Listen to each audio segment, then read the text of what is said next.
Selamat pagi anak-anakku, mahasiswa Budi Luhur yang tercinta. Assalamualaikum warahmatullahi wabarakatuh. Salam sejahtera. Semoga semua makhluk hidup bahagia. Salam Budi Luhur.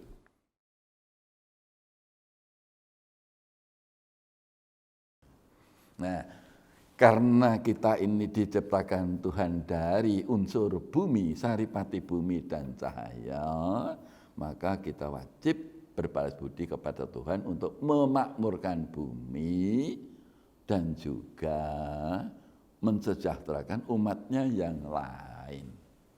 Karena apa? Karena binatang-binatang itu tidak bisa bercocok tanam. Sehingga habitatnya yang harus kita lindungi.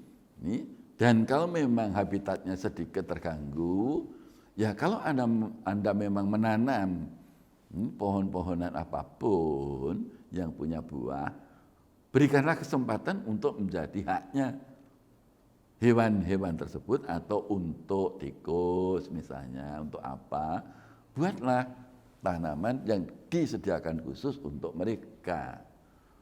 Sehingga nanti supaya mereka itu tidak mengganggu tanaman kita. Misalnya burung pipit, dia nggak bisa menanam padi, sehingga kalau kemudian habitatnya udah habis, dia pergi terbang ke sawah kita, memakan padi tanaman kita, ya jangan diusir. Karena kalau diusir, dia akan bilang, dasar manusia tidak tahu ilmu peri kehewanan. Pasti dia juga bilang, kalau saya bisa menanam padi, ngapain saya makan punya lu atau padimu. Nah, kesadaran seperti ini tolong saya tanamkan pada Anda semua. Jangan suka mengganggu haknya orang lain. Sehingga kalau kita dapat rezeki apapun di dunia ini, ingat ada haknya orang lain. Kalau ada yang mengajarkan persepuluhan, oke. Ada yang mengajarkan 2,5%, oke. Bagi saya, kalau saya sarankan jangan hitung-hitungan. Sudahlah, so ikhlasnya, yang penting banyak. Udah, titik. Karena nanti semuanya itu akan pulang kepada diri kita masing-masing. Enggak mungkin tidak. Karena hukumnya Tuhan, siapa menanam akan menuai, siapa membuat akan memakai, dan siapapun yang senang berbagi, yang tahu diri bahwasanya rezekinya itu haknya orang lain ada, maka dia pasti rezekinya akan dikembalikan kepada kita berlebih-lebih. Nah, ini hukum kebenaran. Balas budi tidak langsung kepada Tuhan, karena Tuhan tidak perlu lagi balas budi dari kita. Wujud balas budi kepada Tuhan adalah berbalas budi kepada sesamanya ciptaan Tuhan, dengan utamanya memakmurkan bumi. Kalau bumi ini makmur, tikus nggak lagi merusak dapur kita, nggak mungkin masuk ke rumah kita, mengganggu kita, karena habitatnya nggak dirusak. Mungkin kemudian gajah juga nggak turun ke kampung, merusak kampung. Orang-orang desa kasihan kedatangan gajah, malah takut, dan sebagainya. Dan sebagainya tidak akan mengganggu habitat kita. Nah, cuman sayangnya manusia kita ini rakus. Sejak awal itu sebenarnya binatang itu nggak ada. Pertama kali Tuhan itu menciptakan buah-buahan untuk dimakan manusia, cukup. Dan hari ini pun kalau Anda tidak percaya, Anda hidup dengan makan buah-buahan dan air dari Tuhan, cukup. Dan pasti bahkan sehat. Karena orang yang kurang sehat dan tidak sehat itu umumnya itu makannya ngawur. Memakan yang mengandung unsur kimia, instan. Nah, akhirnya tubuh kita yang organik kemasukan anorganik menjadi rusak mesin-mesin ciptaan Tuhan. yang berwujud tubuh kita ini. Ini tolong sadar loh, ya. Anda kalau mulai sekarang kalau makan hati-hati. Nih, apa enggak boleh Pak? Boleh makan anorganik, tetapi sedikit aja. Karena tubuh kita ini organik. Sehingga kalau anorganik masuk tidak bisa diterima penuh, tidak bisa diserap langsung. Kelebihan-kelebihan tadi akan menjadi unsur menjadikan kepekaan kita berkurang. Originalitas kita sebagai manusia berkurang. Bahasa Islamnya fitrah kita terganggu. Sehingga akhirnya orang yang diablek kemudian yang dipikir hanya duniawi, tidak tahu bahwasanya suatu saat akan mati. Nah, itulah mengapa manusia di dunia sekarang rusak. Mudah-mudahan zaman segera berakhir menjadi zaman yang baik. Yang kedua, balas budi kepada orang tua. Jangan lupa, ini sperma yang kita miliki itu adalah turunan dari orang tua kita. Telur ovum yang untuk wanita itu turunan. Ini kalau sekarang gen ibaratnya dari orang tua kita.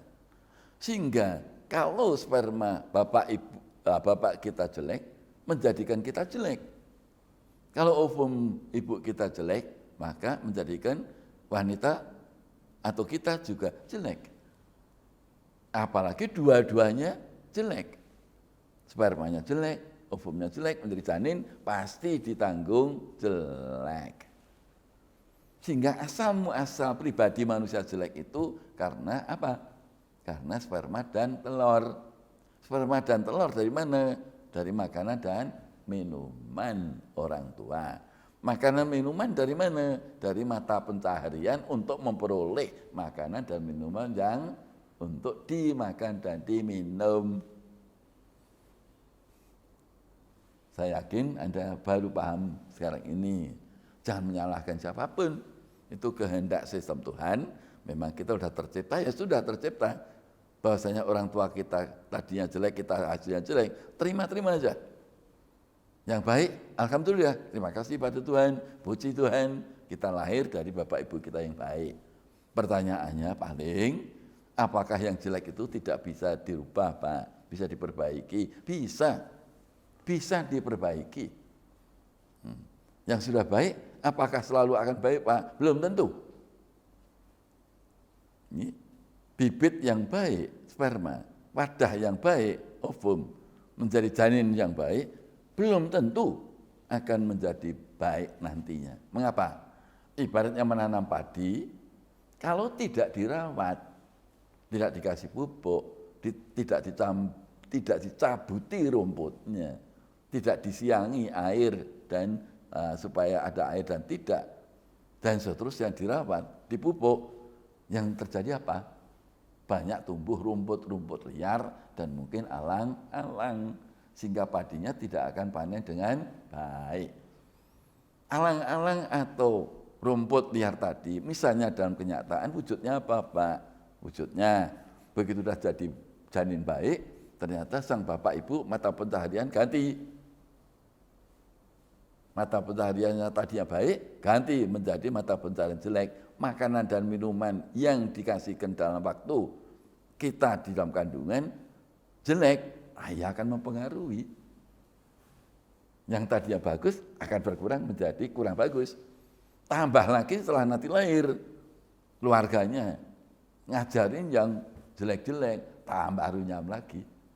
Masukkan ke sekolah yang amburadul, guru-gurunya amburadul, lingkungannya amburadul, tambah lagi amburadul. Tambah lagi bekerja, misalnya di tempat klub malam, tempat perjudian, tambah lagi. Nah, sehingga tadi padi belum tentu akan tumbuh padi, karena harus dirawat dulu, dipupuk, cabuti rumputnya dan sebagainya. Sebaliknya, mungkinkah kalau saya menanam alang-alang akan tumbuh padi? Nggak mungkin. Kok Bapak mengatakan bahwasanya yang jelek pun bisa dirubah menjadi baik? Ya bisa, namun contohnya bukan alang-alang menjadi padi, nggak ada cerita. Contohnya itu air comberan yang di dalam sungai campur dengan tinja, campur dengan mungkin limbah pabrik dan sebagainya, masih memungkinkan untuk dijadikan air minum oleh perusahaan air minum. Air yang kotor tadi ibaratnya manusia yang telah terjadi manusia jahat, berkecimpung atau dalam kehidupannya dalam kegelapan, bisa menjadi baik kalau seperti perusahaan air minum tadi mengolah air yang kotor, harus disaring dulu, setelah kemudian tinggal air saja, kemudian dikasih air kapur supaya bakterinya mati. Setelah itu digiring lagi, dibersihkan, terakhir dikasih ultraviolet, misalnya UV, sehingga virus kayak apapun mati karena ultraviolet, sehingga akhirnya air minumnya, air tadi bisa menjadi air minum. Namun bagaimanapun tetap rasanya mesti agak berbeda dibandingkan yang air minum dari sumber mata air atau dari pegunungan. Memungkinkan orang yang lahir jelek atau jahat menjadi baik harus dengan proses yang cukup rumit dan biaya tinggi.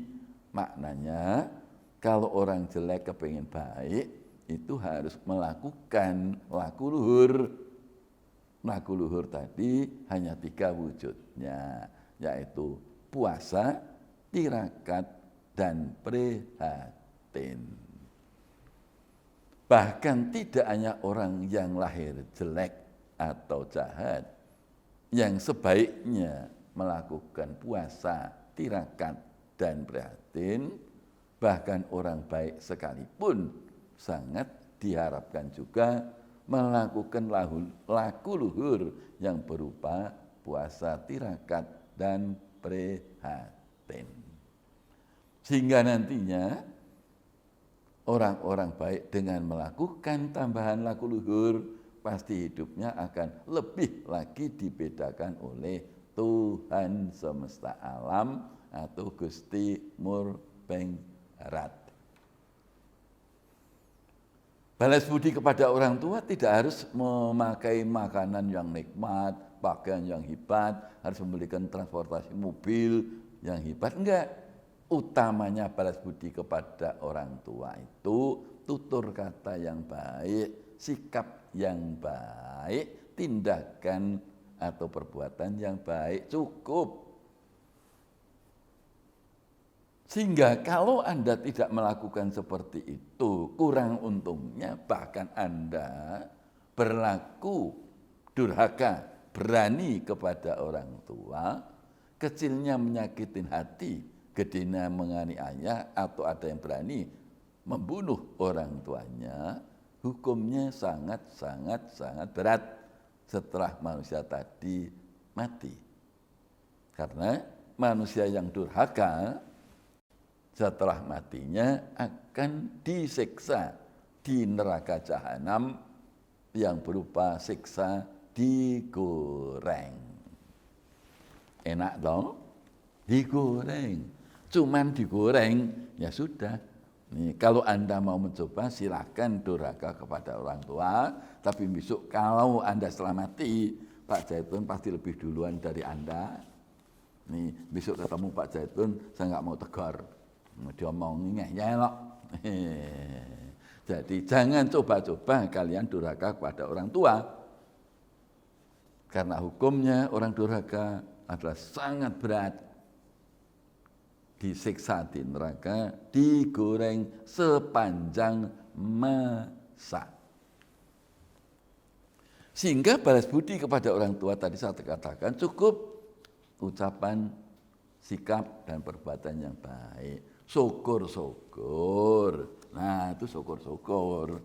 Kalau Anda sudah meningkat kehidupan Anda, pemahaman Anda dari sekarang mahasiswa besok menjadi orang tua, ini saya tambahin tip ekstra untuk balas budi kepada orang tua. Percaya atau tidak, orang tua kita itu istilah mati atau meninggal itu perlu dibedakan. Bagi manusia yang tidak terlalu jahat hidupnya, itu meninggalkan bumi ini setelah matinya. Tetapi bagi manusia-manusia jahat atau yang disebut sesat, setelah mati sukmanya tetap tinggal di dunia ini. Bagi orang tua nenek moyang kita yang meninggalkan dunia ini setelah mati, saya beritahu tadi tips ya, ini tidak termasuk dalam proses pembelajaran. Sehingga besok tolong para dosen jangan menanyakan ini dong, ini tips kok ya. Nih, bahwasanya nenek moyang kita, orang tua kita setelah wafat pun diberi kesempatan oleh Tuhan untuk menerima doa atau kiriman apapun yang bisa meringankan kehidupan di alamnya, bahkan mungkin malah bisa menaikkan derajatnya di alam gaib atau alam kelanjutan setelah hidup. Doa apapun boleh, karena intinya bukan doanya semata, tetapi pribadi Anda yang menentukan doa tadi bisa diterima, mengangkat atau membuat nikmat atau tidak kepada Bapak Ibu nenek moyang kita yang telah wafat. Sekali lagi lo tips ya, ini bukan mata kuliah untuk ini, enggak. Silakan nanti dibuktikan, percaya boleh atau tidak, tetapi hendaknya dibuktikan dulu. Sepanjang Pak Zaitun memahami dan mengerti serta meneliti, memahami tadi, menghayati, ternyata orang-orang atau manusia-manusia yang sering menjenguk kubur orang tuanya, kakek neneknya, moyangnya, yang saya lihat rezekinya lebih baik dibandingkan yang tidak. Hanya mestinya tidak setiap hari dong. Waktu-waktu itu hanya tertentu oleh Tuhan, sistemnya Tuhan. Datanglah tiap Kamis malam atau malam Jumat kalau istilah umumnya. Nah, kalau Anda datang Kamis malam setelah jam 4 sore sampai jam 4 pagi, Anda bisa berdoa di kuburan tersebut. Berdoa mestinya bukan minta rezeki, mendoakan supaya dimaafkan oleh Tuhan dosa-dosanya dan kesalahannya. Nah, serta diiringi doa dan syukur-syukur juga membawa yang lain yang diperlukan di alam sana. Karena di kuburan itu kurang enak baunya, ya bagusnya membawa kembang yang wangi dong. Kembang wangi ya terserah, apakah kandil boleh, melati boleh, atau apa saja yang wangi. Karena supaya membuang bau tidak enaknya kuburan. Ini tips saja dari Pak Zaitun. Nih, percaya syukur tidak sudah, saya juga tidak akan untung karena Anda percaya, saya pun juga tidak akan rugi kalau Anda tidak percaya. Ini saya dapat, ini bukan sembarang penemuan saya. Nih, yang memberitahu seperti ini adalah mantan manusia yang telah menjadi leluhur atau pembuden memberitahu saya. Kalau kepingin menaikkan derajat orang tuanya atau bahasanya, atau kepingin supaya hidup di sana masih juga memerlukan kehidupan seperti layaknya di dunia, hanya wujudnya berbeda, itu diharapkan setiap malam Jumat atau Kamis malam datanglah menjenguk kubur orang tua atau nenek moyangmu. Sekali lagi ini hanya tips ya, keluar dari proses pembelajaran. Nah, jadi intinya hari ini saya ingatkan berulang-ulang terus dari awal, kita diciptakan Tuhan dari saripati bumi atau tanah dan cahaya, dan kemudian sistemnya Tuhan telah memberikan bumi makmur. Awal mulanya sudah ada tanaman, buah dan sebagainya, air melimpah, bumi masih nyaman, nikmat, indah. Ini tolong kita balas budi kepadanya dengan memakmurkan bumi dan mensejahterakan umatnya. Ciptaan Tuhan selain kita, manusia, juga yang hidup, tumbuhan maupun hewan, serta ciptaan Tuhan yang lain. Karena kita lahir melalui rahim ibu, terjadinya dari sperma dan telur, maka sewajibnya lah kita dan seharusnya lah kita untuk juga berbalas budi selain kepada Tuhan, juga kepada Bapak Ibu kita sebagai sarana lahir kita. Dengan jangan menjadi anak durhaka, sebaliknya bersikap sopan santun yang baik, kemudian benar-benar setelah mati maupun sebelum mati, apalagi kita selalu hormat kepadanya, menghormati kedua orang tua kita. Ini sejauh mampu kita mengupayakan kebahagiaan apa yang menjadikan bahagia Bapak Ibu kita, usahakan bahagiakan Bapak Ibu kita selama dia masih hidup. Begitu pula setelah dia wafat pun, tolong usahakan dikirim dengan doa-doa supaya segala kesalahan dan dosa-dosanya dimaafkan Tuhan, serta mendapatkan tempat yang lebih baik dan bisa meningkat atas doa anak cucunya. Rasanya sebagai prakuliah untuk nanti dilanjutkan para dosen sesi kedua, mudah-mudahan ini sebagai dasar untaian kalimat yang saya utarakan ini, mahasiswa bisa mengerti dan bisa lebih mendalami bersama para dosen untuk diskusi makna apa sebenarnya balas budi itu yang sebenarnya. Sebagai akhir kuliah hari ini, tolong camkan baik-baik. Kalau sesi pertama saya memberikan quote atau kata kunci yang berbunyi, jadilah orang baik, karena orang baik dibedakan Tuhan, dimanapun, kapanpun, dan dalam keadaan apapun. Hari ini, camkan baik-baik.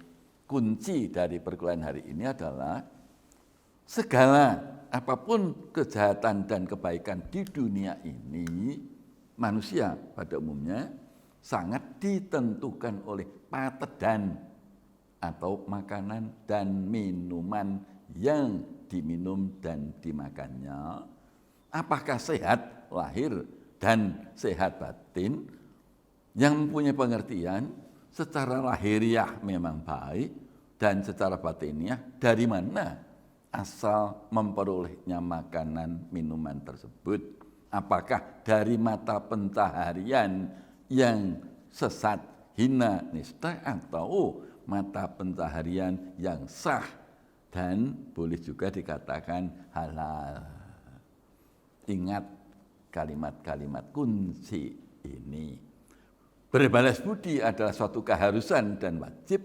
Balas budi utamanya kepada Tuhan untuk memakmurkan bumi dan mensejahterakan umatnya. Juga kita harus selalu menghormati kedua orang tua kita, baik selama hidupnya maupun setelah beliau tiada, dengan cara-cara yang baik, dengan perilaku yang luhur, dengan laku yang baik, laku yang luhur. Wassalamualaikum warahmatullahi wabarakatuh.